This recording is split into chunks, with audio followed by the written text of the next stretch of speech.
Little Fox. Gulliver's Travels, Chapter 5, A Visit to Mildendo.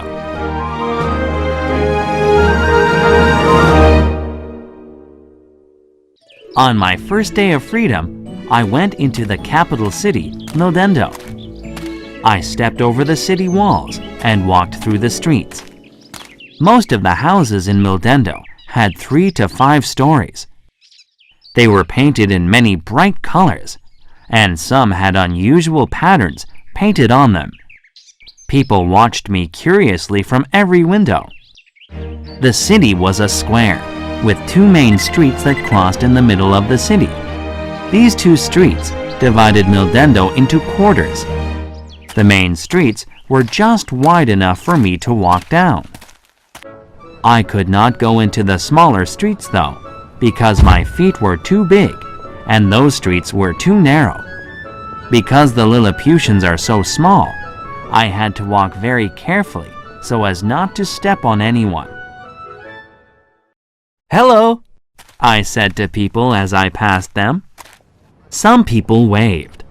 A man in a blue coat called out, "Welcome to Mildendo." "This is the most crowded city I've ever seen," I said to him. 500,000 people live here. He replied almost proudly.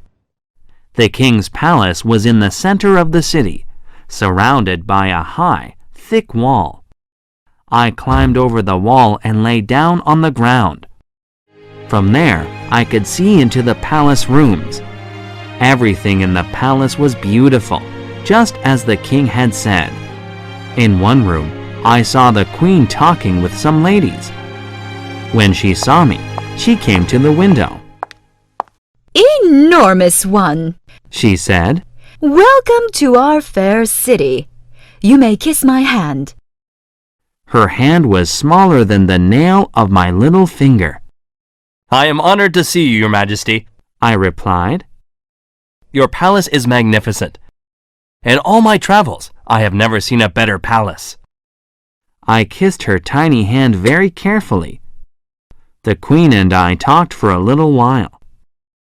All things in Lilliput, the people, the birds, the animals, the plants and trees, are tiny. The people would fit nicely into my daughter's dollhouse. Even the tallest trees on the island are only a little taller than I am. When I first arrived, I was surprised at the smallness of everything.